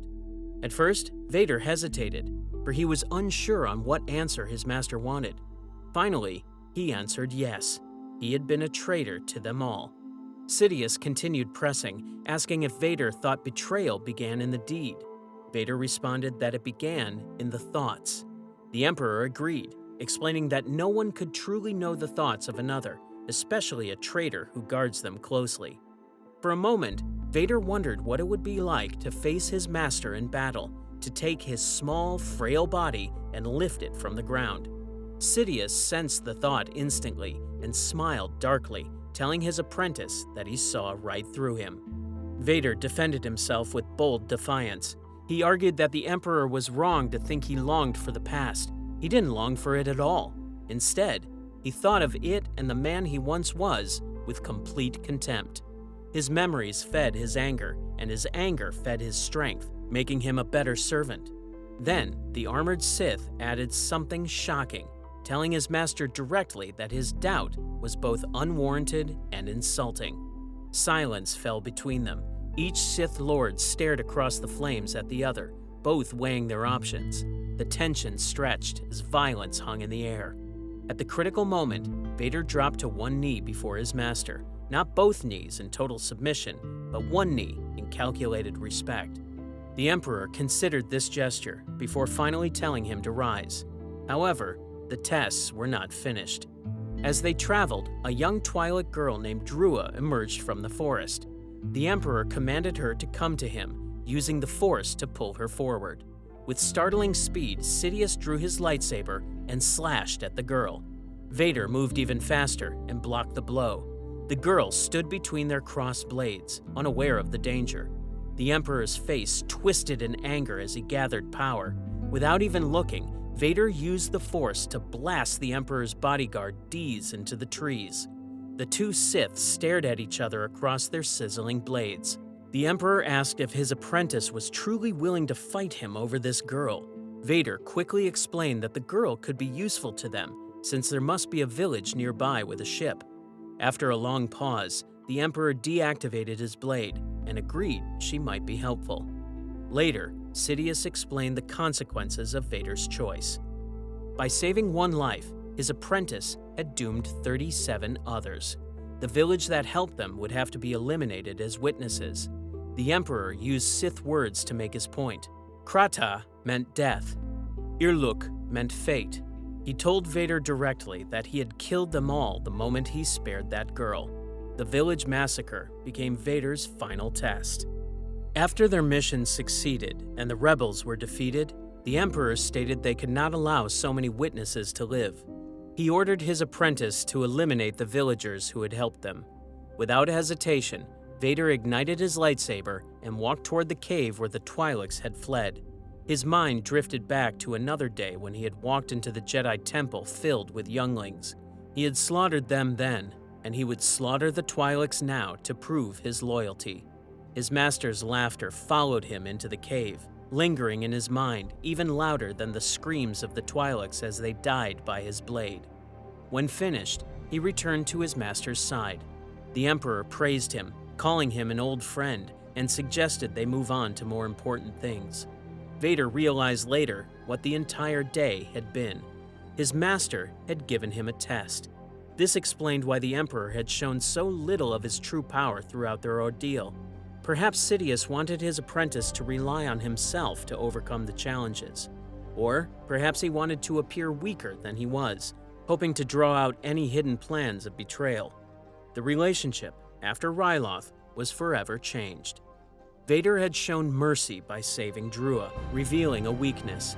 The Emperor had forced him to destroy that mercy by ordering the village massacre. Vader had admitted to thinking about killing his master. The Emperor had acknowledged this was expected and even welcomed, as long as Vader didn't act on it yet. Both understood the game completely. The Emperor knew his apprentice thought about killing him. Vader knew his master was constantly testing whether he would act on those thoughts. They were bound together in mutual need. The Emperor needed Vader's combat power. Vader needed the Emperor's knowledge and authority. Neither could kill the other without losing something crucial. An apprentice was completely loyal until the moment he wasn't. Both master and apprentice knew this truth. They both knew betrayal would come eventually. The only question was when. For now, they would continue playing the game, testing, watching, waiting. Each survival proved their value to the other. Each test brought them closer to the moment when one would finally strike and only one would remain. By 4 ABY, nearly 2 decades after their partnership, nothing had changed. Not until Luke Skywalker appeared and everything Sidious had carefully built began to fall apart. In the movie Return of the Jedi, when Luke surrendered himself on Endor, he insisted there was still good in his father. He told Vader that Anakin Skywalker was his true self, and that he had only forgotten who he was. Vader rejected this completely, stating that that name no longer had any meaning to him. When Luke pressed further, saying the Emperor had not fully driven the good from him, Vader warned that his son did not understand the power of the dark side and must obey his master. Luke insisted he would not turn and that Vader would be forced to kill him. Vader responded coldly that if such was his destiny, so be it. However, when Luke encouraged him to search his feelings, that he could sense the conflict within him, the Sith's certainty began to waver. Still, he admitted it was too late for him. Later in the throne room, Sidious revealed his true plan. He explained that he looked forward to completing Luke's training, that in time the young Jedi would call him Master. The trap had been set perfectly. Luke's friends on the Sanctuary Moon were walking into an ambush. The Rebel fleet approaching the Death Star would find the deflector shield fully operational. Everything had happened according to his design. As Sidious described how Luke's friends would die, he encouraged the young Jedi to give in to his anger. He pointed to Luke's lightsaber and invited him to strike down an unarmed opponent. With each passing moment, the Emperor explained, Luke made himself more his servant. When the Death Star fired on a Rebel ship and killed hundreds, Luke's rage finally broke through his restraint. He summoned his weapon and struck at the Emperor. Vader's lightsaber blocked the blow instantly. Father and son dueled while Sidious watched with satisfaction. Luke fought aggressively at first, even kicking Vader down the stairs to subdue him. But amidst the duel, the Jedi stopped, recognizing he was being manipulated into darkness. Therefore, he deactivated his lightsaber and refused to continue. His father warned him he was unwise to lower his defenses and proceeded to attack him. For this reason, Luke was forced to defend himself, but tried reasoning with his father, insisting he could sense the good in him and the conflict he felt. Vader denied any conflict existed and responded that Luke underestimated the dark side's power. If his son would not fight, he would meet his destiny. Then, Vader made his fatal mistake. He mentioned that if Luke would not turn to the dark side, perhaps his twin sister would. The words triggered something primal in Luke. He screamed and emerged from hiding with pure fury, attacking his father with overwhelming force. He struck repeatedly without control until he severed Vader's right mechanical hand. His father collapsed, defeated and helpless. The Emperor urged Luke to fulfill his destiny and take his father's place at his side. However, Luke looked at his father's severed hand, then at his own prosthetic hand, and realized the path he was walking. He deactivated his lightsaber and threw it away, declaring he would never turn to the dark side. He was a Jedi, like his father before him. Sidious's response was immediate rage. He attacked Luke with Force lightning, the crackling energy causing terrible pain. Luke fell to the ground, writhing as the torture continued. He called out desperately for help, begging his father to save him. Vader stood, watching his son suffer. He looked back and forth between the Emperor unleashing lightning and Luke crying out in agony. The moments stretched as decades of buried humanity fought against years of dark side control. Luke's cries grew stronger and more desperate. Finally, something broke inside Vader that all the Emperor's tests and manipulation had not destroyed. He moved behind Sidious and lifted his master into the air. The Emperor's lightning struck Vader as he carried him, the electrical energy running through his armor and destroying his life support systems. Vader did not stop. He threw the Emperor down the Death Star's reactor shaft, killing the man who had controlled him for years. The lightning had fatally wounded Vader. As Luke carried his father's broken body toward an Imperial shuttle during the evacuation, Anakin asked his son to remove his mask. Luke hesitated, knowing it would kill him. Anakin insisted, wanting to look upon his son with his own eyes just once. When the helmet came off, Anakin smiled at seeing Luke's face. He told his son to leave him, but Luke refused, insisting he would save him. Anakin's response was gentle but final. Luke had already saved him. He had been right about there still being good in Anakin Skywalker. His last words were a request to tell his sister that Luke had been right about everything. Anakin Skywalker died redeemed. Tears ran down Luke's face as his father passed away in his arms. The man who had been Darth Vader, enforcer of the Empire, and apprentice to the most powerful Sith Lord in 1,000 years, died not as a Sith, but as a Jedi. He had destroyed his master not to claim power for himself, but to save his son. Love had proven stronger than the dark side's corruption. From the Rule of Two's perspective, Vader had served as Sidious's apprentice for approximately 23 years. Their relationship had broken the system's basic purpose from the beginning. Vader was mentally broken rather than planning to overthrow his master. Sidious kept him dependent rather than training a true successor. The constant testing and threats created hate instead of loyalty. Neither wanted the traditional path of eventual betrayal, but both knew it would come. When Vader finally killed his master, he did so for love of his son rather than hunger for power. He died moments later, ensuring no one would claim the title of Dark Lord of the Sith. Luke refused to take his father's place, throwing away his lightsaber rather than accepting the Emperor's offer. The Rule of Two ended on the second Death Star in 4 ABY. Not through the apprentice surpassing and replacing the master as Bane intended, but through the apprentice choosing sacrifice over power. A system built entirely on betrayal, driven by selfish ambition, was destroyed by loyalty driven by selfless love. Bane had designed the Rule of Two to channel the dark side's basic nature of taking, consuming, and dominating. He created a system that forced each generation to embrace these ideas more completely than the last. Bane never expected someone within the system to choose differently. He never imagined an apprentice powerful enough to kill their master but refusing to claim the reward. The Rule of Two's basic belief was that all Force users valued power above everything else. Vader proved this belief wrong in his final act. After 1,000 years of masters falling to ambitious apprentices, and apprentices becoming masters through brutal betrayal, the cycle ended because Vader chose his son over unlimited power. For over 1,000 years, only two Sith existed at any given time. One master to hold power, one apprentice to want it. Each generation stronger than the last, each betrayal sharpening the blade that eventually destroyed the Republic. The Sith survived for a millennium through patience, planning, and the Rule of Two. The same system that made them strong also held the seeds of their destruction. Darth Bane created a philosophy that demanded complete selfishness. In the end, that philosophy was defeated not by the Jedi, but by a father's love for his son.